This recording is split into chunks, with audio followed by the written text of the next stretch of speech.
ये लड़की स्वर्ग में पहुंच जाती है और वहाँ पर इसे यीशु मसीह मिलते हैं। तब प्रभु यीशु इसको अपने गले से लगा लेते हैं और ये बताती है कि प्रभु यीशु मसीह का हग सबसे अलग था। उन्होंने इतने ज्यादा प्यार से बड़ा हुआ हग अपने जीवन में कभी भी एक्सपीरियंस नहीं किया था। इस लड़की का नाम विकी है। ये लड़की बचपन से अंधी थी और इसने कभी भी नहीं देखा था। तब एक दिन इसका एक्सीडेंट हो जाता है और इसकी आत्मा शरीर से बाहर निकलकर सब कुछ देखना शुरू कर देती है। ये ऊपर से एक्सीडेंट वाली जगह को देख पा रही थी और इसको बिल्कुल भी नहीं पता था कि इसके साथ क्या हो रहा है। तब ये हॉस्पिटल में एक डेड बॉडी देखती है और उस लड़की के हाथ में ये एक रिंग को देखती है। तब वह इसे पहचान लेती है कि ये रिंग तो मेरी ही है। तब उसको समझ आया कि शायद वह मर चुकी है, जबकि शरीर में रहते हुए ये बिल्कुल भी नहीं देख पाती थी, लेकिन अब शरीर से बाहर निकलकर आत्मा में ये सब कुछ क्लियरली देख पा रही थी। तब वह एक रोशनी और कलर्स वाली जगह में से होकर जाने लगी और उसको नहीं पता था कि वह इसको क्या नाम दे। तब वह अचानक इस गार्डन में पहुंच जाती है जहाँ पर बहुत ही सुंदर घास और वृक्ष थे और उसने देखा कि वहाँ पर हर एक चीज एक रोशनी के साथ चमक रही थी, फिर चाहे वह फूल, पत्ते या वृक्ष हो। और बाहर से उनके ऊपर रोशनी नहीं पड़ रही थी, लेकिन हर एक चीज के अंदर से ही रोशनी आ रही थी। उसने बताया कि हर एक चीज से रोशनी और प्यार ही बाहर आ रहा था। विकी का पालन पोषण एक ऐसे घर में हुआ जिसे अंधे बच्चों के लिए तैयार किया गया था। वहाँ पर 2 और अंधी लड़कियां थी जो 9 और 11 साल की उम्र में ही मर गई और उस गार्डन में विकी उनसे भी मिलती है और उन्हें अपने गले से लगाती है। उस जगह पर वह एक दूसरे को देखते ही बिना किसी रुकावट के पहचान गए और उस जगह पर वह पूरी तरह से स्वस्थ थे। कोई भी अंधापन या बीमारी उनके पास नहीं थी, क्योंकि स्वर्ग में कोई भी बीमारी नहीं है। तब वह यीशु मसीह को देखती है। यीशु मसीह से सबसे अधिक रोशनी आ रही थी। तब ये भाग कर यीशु मसीह को अपने गले से लगाती है। उसने बताया कि यीशु मसीह जैसा हक मैंने आज तक कभी भी एक्सपीरियंस नहीं किया। तब प्रभु यीशु इससे कहते हैं कि तुम्हारा टाइम अभी तक नहीं आया, इसलिए तुम्हें वापस जाना होगा। जबकि वह शरीर में रहते हुए अंधी थी, लेकिन अब आत्मा में सब कुछ क्लियरली देख पा रही थी। तब ये वापस अपनी बॉडी में आ गई। जबकि ये अंधी थी, इसलिए उसने उन 2 लड़कियों को पृथ्वी पर कभी भी नहीं देखा था, लेकिन वह फिर भी उन दोनों के बारे वापस आकर एक्सप्लेन कर पा रही थी। और उसकी हाउस मदर ने कंफर्म भी किया कि ये जो कह रही है वह बिल्कुल सच है। अगली गवाही एक ऐसे आदमी की है जो बहुत बड़े दर्द के बाद फाइनली मर गया, लेकिन जब उसकी आत्मा शरीर से बाहर निकली तो वह बेड के पास ही खड़ा था।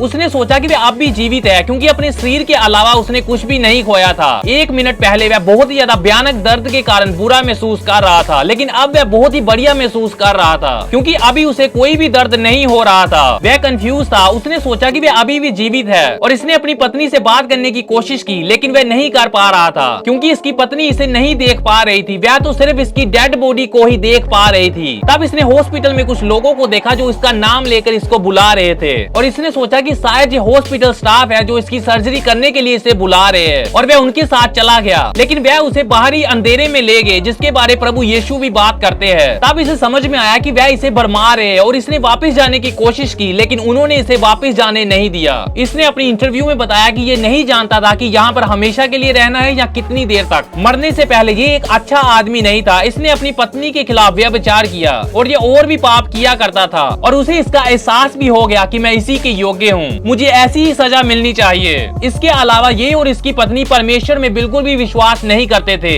ये सोचते थे कि कोई परमेश्वर है ही नहीं। उस समय उसे एक सॉन्ग याद आया। उसने ये तब सुना था जब उसका पड़ोसी उसे चर्च में लेकर गया था। उस टाइम ये बच्चा ही था। वह सॉन्ग ये कहता था कि यीशु मुझसे प्यार करता है। इसके अलावा वह कुछ भी याद नहीं कर पाया और वह अपने अंदर से चिल्ला उठा कि प्रभु यीशु, यदि आप सचमुच हो तो मुझे बचाओ। तब वह घोर अंधकार में एक रोशनी को आते हुए देखता है, एक ऐसी रोशनी जो सूरज से भी तेज थी। तब प्रभु यीशु के हाथ आते हैं और इसको उठाते हैं, और ये एक बच्चे की तरह रो रहा था कि ये यीशु जिसे मैंने सारी जिंदगी भला बुरा कहा सचमुच है। और फिर कुछ साल बाद ये एक पास्टर बन गया और आज प्रभु इसके द्वारा कई जीवनों को छू रहे हैं। इनकी पत्नी की पुरानी सोच बिल्कुल भी नहीं बदली और वह इसके जी उठने के बाद भी यही मानती रही कि कोई परमेश्वर नहीं है, लेकिन इनके प्रभु यीशु में विश्वास के कारण उसने इनसे तलाक ले लिया। लेकिन ये आज भी एक पास्टर के रूप में प्रभु की सेवा कर रहे हैं। ऐसी ही और वीडियोस देखने के लिए अभी हमें फॉलो या सब्सक्राइब करें।